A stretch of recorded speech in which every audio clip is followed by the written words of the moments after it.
बाबा साहब अम्बेडकर को गांधी नाम के व्यक्ति ने परेशान किया। मान्यवर काशीराम साहब को दूसरे गांधी, इंदिरा गांधी और राजीव गांधी ने परेशान किया। मान्यवर काशीराम साहब को उस समय राजीव गांधी और इंदिरा गांधी ने परेशान किया, और आज बहन मायावती जी को जो बहुजन आंदोलन चला रही हैं उनको राहुल गांधी नाम का आदमी, ये गांधी ही परेशान करते हैं बहुजन आंदोलन को। इन गांधियों ने गांधीवाद और अंबेडकरवाद जस्ट अपोजिट की लड़ाई है, जस्ट अपोजिट की लड़ाई है। गैर बराबरी की भावना और गैर बराबरी की सोच और भावना रखना ही ब्राह्मणवाद। वोट की राजनीति से सत्ता होती है तो वो तो ठीक है कि सत्ता तो आएगी। मान्यवर साहब ने भी गुरुकिल्ली कहा था, मान्यवर साहब ने सत्ता के साथ साथ व्यवस्था परिवर्तन की बात की। अभी हो क्या रहा है, अभी कांग्रेस नहीं बीजेपी, ये तो सत्ता परिवर्तन है। मान्यवर काशीराम साहब का बहुजन आंदोलन, बुद्ध का बहुजन आंदोलन, तथागत और फूले का जो आंदोलन है समाज व्यवस्था में परिवर्तन। ये गलत पहचान करते हैं, ये गलत कभी कहते हैं हरिजन। गांधी ने हरिजन कहा और फिर बाद में कांग्रेस ने उसको दलित बनाया, और आजकल वो दूसरे वो वंचित बना रहे हैं। एक मिनट, कभी बनाते हैं ये हरिजन, कभी बनाते हैं दलित, कभी बनाते हैं वंचित, और लेकिन ना हम दलित हैं, ना हरिजन हैं, ना वंचित हैं। हम इस देश के मूल निवासी शासक हैं और शासक हैं। हमारी सत्ता छीन ली गई, हमारा धन छीन लिया गया, हमारी स्त्रियां छीन ली गई, हमारे आचार विचार संस्कार त्योहार और व्यवहार छीन लिए गए। इसलिए हम अपनी आइडेंटिटी पहचान खो बैठे और 6743 जातियों की जेल में कैद हो गए। और अब हम बन गए क्या बन गए? ये सब नहीं, सब ये जाट, तेली, कुर्मी, नाई, अहिर, गडरिया, लोधी। लेकिन ये सब लोग जिस दिन जाग जाएंगे, और आज तो जाग गया है, क्रांति तो बिहार से हो गई है। बहुजन समाज पार्टी की राष्ट्रीय अध्यक्षा शेरनी भारत बहन कुमारी मायावती जी ने किया वो कब कि अभी मोदी सरकार ने कांग्रेस और भारतीय जनता पार्टी एक ही थैली के चट्टे बट्टे हैं, एक नागनाथ तो एक सांपनाथ। सम्मानित साथियों, सबसे पहले शेरनी भारत बहन कुमारी मायावती जी ने ऑब्जेक्शन किया था कि हम विरोध करते हैं कि पिछड़े वर्ग की महिलाओं को इसमें आरक्षण की व्यवस्था सुनिश्चित किया जाए, तभी ये आरक्षण पूरी तरीके से लागू माना जाएगा। बाबा साहब का मिशन, तथागत बुद्ध का मिशन, फूले का मिशन और मान्यवर काशीराम साहब का मिशन ना तो रुका है और ना कभी रुकने वाला है। ये संदेश भी मान्यवर काशीराम साहब का ही है कि चाहे राजनीति चले या ना चले, लेकिन सामाजिक आंदोलन की गति नहीं रुकनी चाहिए। लोगों को भ्रम हो जाता है, जब यूपी में सीटें नहीं आती तो भ्रम हो जाता है कि बहुजन आंदोलन कमजोर हो गया है। लेकिन उन लोगों को ये पता नहीं होता, जो बीएसपी का विरोध करते हैं, उन लोगों को ये जानकारी नहीं होती कि देश में 2,23,00,000 लोगों ने तब भी वोट डाले थे। तो 2,23,00,000 लोग अगर बहुजन आंदोलन को चला रहे हैं तो किधर से गति धीमी है? राजनीति में परिणाम ये होते रहते हैं ना। कभी 2 सीटें थी बीजेपी की, आज वो सत्ता में है। फिर कभी कांग्रेस सत्ता में हुआ करती थी, आज वो सत्ता से बाहर है। तो राजनीति के परिणाम को आप आंदोलन से आरोप नहीं ये नापें। लगता है बीएसपी ने सरेंडर कर दिया है। देखिए, आरोप तो मान्यवर काशीराम साहब पे लगते थे। रजत शर्मा ने ऐसे ही टीवी के एंकर, जैसे आप बोल रहे हैं ना मेरे से, तो मान्यवर काशीराम साहब से पूछा, क्या पूछा कि गधे की लात और मान्यवर काशीराम साहब की बात में कोई भरोसा नहीं कर सकता। तो मान्यवर काशीराम साहब ने जवाब दिया, वो भरोसा करें ना करें, हम उनके भरोसे के लिए थोड़ी काम कर रहे हैं, हम बहुजन आंदोलन के लिए काम कर रहे हैं, हम बहुजनों के लिए काम कर रहे हैं, हम इस देश के करोड़ों मूल निवासी बहुजनों के लिए काम कर रहे हैं। तो आरोप तो लगाते रहते हैं लोग। तो आज आरोप बहन जी पे लगा रहे हैं। आरोप इन्होंने बाबा जी साहब पे नहीं लगाए, आरोप इन्होंने तथागत बुद्ध पे नहीं लगाए, आरोप इन्होंने किस पे नहीं लगाए? भारत के कम से कम 125 करोड़ लोगों की, जो ब्राह्मण नहीं है, जो क्षत्रिय नहीं है, जो वैश्य नहीं है, वो फिर शूद्र है। देखिए, बाबा साहब जब स्वयं लड़े और उनके खुद के पीए ने नारायण कजरोलकर ने और वो दूसरे मिस्टर बोरकर ने खुद लड़कर के बाबा साहब को हरा दिया। तो बाबा, इसका मतलब बाबा साहब कैपेबल नहीं थे? बाबा साहब को सारी दुनिया पूछती है, बाबा साहब कैपेबल है। तो सीटों से मत ना किए आप बहुजन आंदोलन का परिणाम।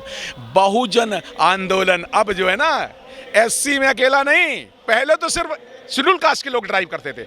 अब जो है ना, अब बहुजन आंदोलन को एससी, एसटी, ओबीसी, माइनॉरिटी और 125 करोड़ लोग ड्राइव कर रहे हैं। तो ऐसा आंदोलन, ऐसा बहुजन आंदोलन जिसको भारत के 140 करोड़ में से 125 करोड़ लोग जब ये कह रहे हो जाति जनगणना होनी चाहिए, हमें तो पता ही नहीं है हम कहाँ हैं। जब वो 125 करोड़ लोग अधिकार मांग रहे हो, तो आपको नहीं लगता कि बाबा साहब का आंदोलन चल रहा है, आगे बढ़ रहा है ना? घबराए हुए ना सभी लोग। दरअसल अगर ये इनकी आइडेंटिटी पता होती तो उनकी गणना हुई होती। उनकी गणना क्यों नहीं हुई? क्योंकि वो मनवादी लोग जानते हैं कि ये ब्राह्मण नहीं है, ये क्षत्रिय नहीं है, ये वैश्य नहीं है, तो है क्या? शूद्र है। और शूद्रों को फिर गणना क्या, उनको अधिकार क्या, उनको क्या है? इसलिए उनकी गणना की जरूरत ही नहीं है। वो तो शूद्रों को पशु के बराबर मानते हैं, तो वो गणना क्यों करेंगे? लेकिन आज इन शूद्रों को पता चल चुका है। ये देखिए, मनवादी सरकार है, चाहे वो कांग्रेस की सरकार हो, बीजेपी की सरकार हो, या जितनी भी पार्टियां हैं, ये कभी बहुजनों का भला नहीं करेंगी। कांग्रेस ने तो जनगणना करा ली थी 2011 में, वो जनगणना की आंकड़े क्यों नहीं? अब राहुल गांधी जी कह रहे हैं कि जाति जनगणना होनी चाहिए। ये बताओ, जब 2021 में मनमोहन सरकार ने जब जाति जनगणना कर ली थी, तो डाटा पब्लिश क्यों नहीं किए? राहुल गांधी जी और कांग्रेसी सरकारें, चलो हम उनकी ईमानदारी मान लेते हैं, अगर वो राजस्थान में ओबीसी का 27% आरक्षण भर दें, चलो मध्य प्रदेश कह रहे हैं, कर नहीं रहे, आप सरकार बनाइए उनके। कहते तो वो भी आपको 15 लाख मिल गए भाई साहब, मिल गए। कहा तो क्या किया जाता है, करते नहीं है। ये लोग कहते हैं, ये लोग करते नहीं हैं। इन लोगों ने संविधान में जो बाबा साहब अधिकार लाए थे ना, दरअसल बात चिंगारी कहीं से हो, लोग जाग सकते हैं, जगाने वाला चाहिए। लोग बदल सकते हैं, बदलने वाला चाहिए। ये चिंगारी बिहार से उठी है, ये चिंगारी तमिलनाडु से उठी। ये तमिलनाडु से ही क्यों उठती है चिंगारी? इसलिए तमिलनाडु से चिंगारी उठती है कि वहां मान्यवर पेरियार ईवी रामास्वामी नायकर का आंदोलन है। उत्तर प्रदेश से चिंगारी और बिहार से चिंगारी क्यों उठती है? क्योंकि वहां मान्यवर कर्पूरी ठाकुर का और मान्यवर लालू प्रसाद यादव का आंदोलन काम कर रहा है। वहां बाबू जगदेव प्रसाद कुशवाहा का आंदोलन शुरू जो हुआ था, वो अब मैच्योरिटी भी आ गया है। चाहे वो माननीय नीतीश कुमार जी जाति जनगणना से शुरू करें, चाहे कैसे हो। अब उत्तर प्रदेश के भूतपूर्व मुख्यमंत्री मान्यवर अखिलेश साहब को भी कहते हैं अब हम भी शूद्र हैं। अब उन्हें भी पता चल गया। कब? लेकिन पता कब चला? उन्हें पता तब चला जब उनकी कुर्सी धुल गई। उससे पहले पता क्यों नहीं चला? प्रश्न ये है। जिस दिन ओबीसी जाग गया, जिस दिन ओबीसी जाग गया, तो ये ओबीसी लीडर नेतृत्व जो करते हैं, दरअसल लीडरशिप में प्रॉब्लम है। ये पार्लियामेंट में बैठे लोग प्रतिनिधित्व नहीं कर रहे हैं। विधानसभाओं में जो एमएलए एमपी, ये दरअसल इनके रियल रिप्रेजेंटेटिव नहीं है। ये मान्यवर काशीराम साहब के शब्दों में ये 1932 के चमचे हैं, जिन्हें ना विचारधारा से मतलब है, ना इन्हें, अगर विचारधारा से मतलब होता तो पार्लियामेंट में बैठे हुए 135 एमपी लोग, शेड्यूल कास्ट के 135 एमपी आज रिजाइन दे दें, कैसे आरक्षण ना पूरा हो? ओबीसी के जितने एमपी बैठे हुए हैं वो सारे अगर रिजाइन कर दें, तो फिर जाति जनगणना क्या ये 27% आरक्षण नहीं होगा, वो फिर ओबीसी का 65% आरक्षण होगा, जैसा तमिलनाडु में है। तमिलनाडु में अगर 60-65% आरक्षण हो सकता है, तो उत्तर प्रदेश बिहार में क्यों नहीं हो सकता? आप अधिकारों की बात करते हैं। जब आप अधिकार मानते हैं, तो उसी समय भावनाओं में कोई मंदिर भेज दिया जाता है, कभी कहीं कोई बम फूट जाता है, कहीं कोई आतंकवाद पैदा हो जाता है। जब इस देश का गरीब वर्ग 125 करोड़ लोग जब अधिकारों और अपना हिस्सा मांगेंगे, लेकिन अब तो जाग चुके हैं। अब हम एक चिंगारी लगाई है बिहार से, आपको नहीं लगता देश में उथल पुथल मचेगी इससे? ये अभी देखना 6-7 महीने बाद सरकार तो बदल ही जाएगी, इसमें तो कोई शक ही नहीं है। वो होना भी नहीं चाहिए किसी को। सवाल सरकार बदलने का नहीं है, सरकार और सोशल स्ट्रक्चर में चेंज आने वाला है। क्या चेंज आने वाला है?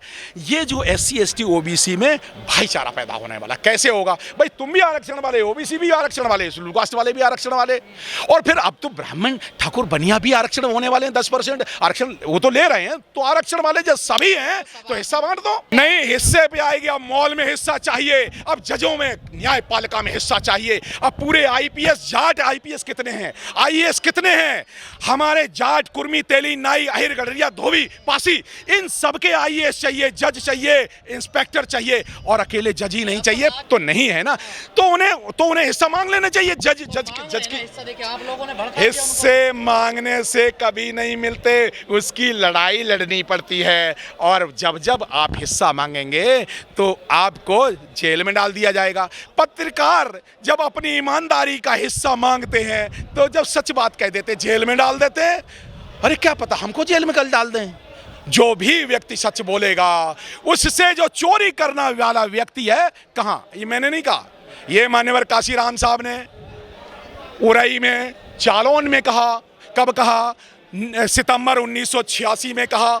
सितंबर 1986 में मान्यवर काशीराम साहब कहते हैं कि जब जनता हिस्सा मांगेगी तो चोर लोग, जिन लोगों ने 90% धन चोरी कर लिया है, जिन लोगों ने सीटें IAS IPS और जजों की सीटें चोरी कर रखी हैं, ये सब लोग उस व्यक्ति के खिलाफ हो जाएंगे और उसको प्रताड़ित करेंगे, जैसा कि बहुत सारे पत्रकारों को प्रताड़ित किया जाता है।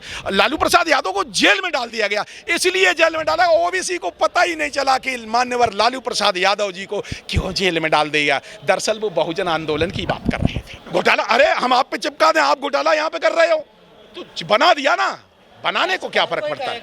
हाँ, क्योंकि जज हमारे जज हैं, हमारी पुलिस है, हमारा IPS है, हमारा DM है, हमारा जज देने वाला। तो न्याय, यहाँ की न्यायपालिका न्याय नहीं, निर्णय देती है, और निर्णय सही गलत हो जाता, नीचे वाला निर्णय गलत दे देता, जेल में भेज देता, फिर ऊपर जाओ, फिर वह ऊपर वाला गलत देता, फिर सुप्रीम कोर्ट जाओ, उसमें लग जाती। 20 साल लग गए मान्यवर लालू प्रसाद यादव जी को लड़ते लड़ते। सवाल ये, हजारों करोड़ का जिन्होंने घोटाला किया है, 10,000 करोड़ ले जाने वाले, जो हमने टाइटल नहीं लूंगा जानबूझ के, वो लोग तो घूम रहे हैं। और 63-65 करोड़ में आपने बुक कर दिया, उनको 20 साल से ज्यादा रहे। क्यों भाई? सरकार की इंटेलिजेंस एजेंसियां क्या एक ऐसे 1000 करोड़ वाले को पकड़ के अरेस्ट करके क्यों नहीं ला सकती? सरकार की इंटेलिजेंस एजेंसियां ये लोग बाहर से पकड़ के क्यों नहीं ला सकते? और यहाँ पे लेकिन दरअसल बात है, ये तो लूटने वाले लोग हैं, ये क्यों पकड़ेंगे अपने रिश्तेदारों को? सवाल ये है ना।